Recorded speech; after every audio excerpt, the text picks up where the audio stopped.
ndagusuje wowe ukurikiranye Fofo TV show. Nizere ko umwami Imana abarinze, nizere ko mumeze neza.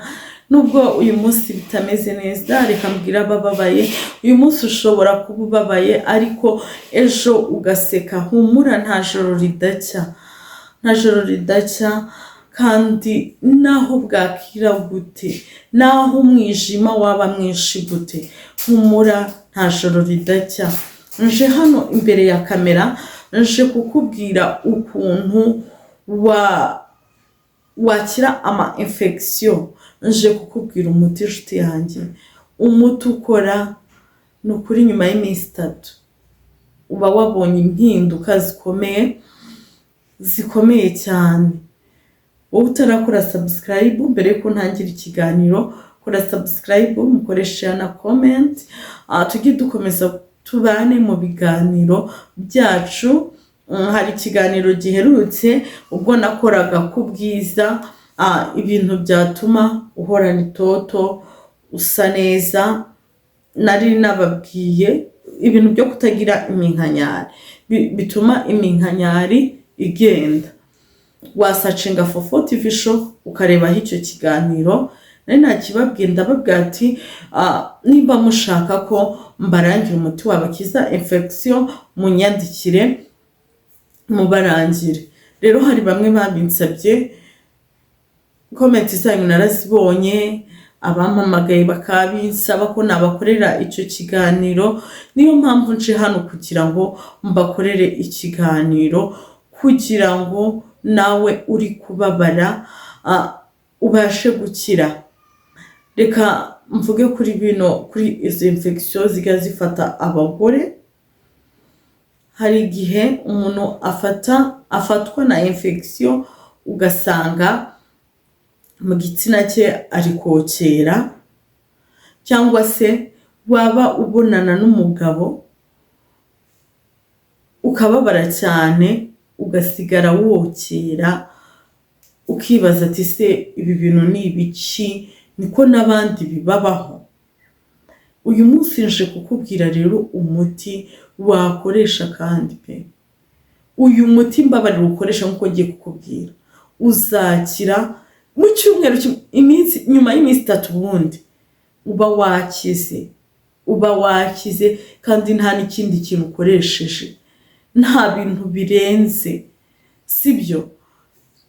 Rero nagira ngo ugire gute, nkurikirane urebe kino kiganiro mpaka kirangiye. Ntabwo kiri gutinde, kirafata iminota mikeya cyane pe. Ngiye kubabwira kuri gikukuru niyo igiye kubidufashamo ukuntu yigenza kugira ngo ukire. Ufatiye igikukuru, ariko hari abantu bo mu Burundi banditse ngo gikukuru ntabwo bayizi. Hariho rero abantu batazi gikukuru. Gikukuru ni uyu munyu twita ingezi, umunyu w'ingezi. Hariho abawitiranya n'umunyu wo mu nyanja. Oya, ntago ari umunyu wo mu nyanja, ni umunyu witwa ingezi cyangwa se gikukuru. Abarundi mwabyumvishe? Abarundi mumbwire ko musobanukiwe. Ninsanga mudasobanukiwe, nzakora ikindi kiganiro mbazanire gikukuru hano muyirebe. Uyu munyu w'ikibuye kijya gusa nk'umukara ukuntu, gikukuru niyo ngiyo. Nizere ko abatari bayisobanukiwe muyimenye. Gikukuru niyo ngiyo, niyo twita umunyu w'ingezi mu Kinyarwanda. Hariho abantu batabisobanukiwe pe, ni umunyu w'ingezi. Uwo munyu w'ingezi ariyo gikukuru, urawufata ugahonguraho akantu gatoya, nyine gatoya. Ugafata rya cupa rya nili ry'amazi ryuzuye, nyine nawe ukoramo uwumva ko uri bukore wumvikana. Ugafata icupa rya nile, ugafata uwo munyu ukawunagamo wahongoyeho, nyine kuko riba gisa nk'ikibuye. Ukanagamo, warangiza ukareka uwo munyu w'ingezi ukayenga. Wamara kuyenga ugafata ya mazi ukayanywaho. Umvishe ko nkubwiye kuyanywaho. Gikukuru irimo imiti myinshi. Gikukuru sinakubwira indwara ikiza mu nzirondore none ahangaha kuko mbizi ko mudakunda video ndende.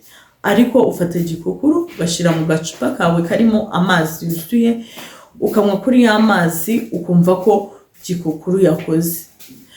Numva ko igikukuru yawe yakoze, ayo mazi urayamira nta kibazo.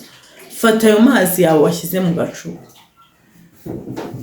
mu gitondo ujye uyafata uyitawarishe, saa sita uyitawarishe, nimugoroba uyitawarishe. Mbese aho uboneye umwanya, nimba uri no mu kazi wajya ubikora mu gitondo ugiye mu kazi ugatawaza, na nimugoroba utashye ugatawaza. Wamara gutawaza nta kibazo, mu minsi irenze 3 ni ukuri uba wakize, uba wumva umeze neza, infection zakize. Aya mazi ushobora kuyakoresha iminsi 3 washize mu gacupa. Nyuma yaho ukagira gute, ukongera ugafata n'ayandi, ukongera ugashyiramo iyo gikukuru, ukajya ukomeza uko wumva byaje, ko wumva ugiye kuyarwara, ugahita utangira ukayatawarisha. Ndakubwiye nta infection zigera zongera kugufata. Uyu ni wo muti, nta kinini ntaki.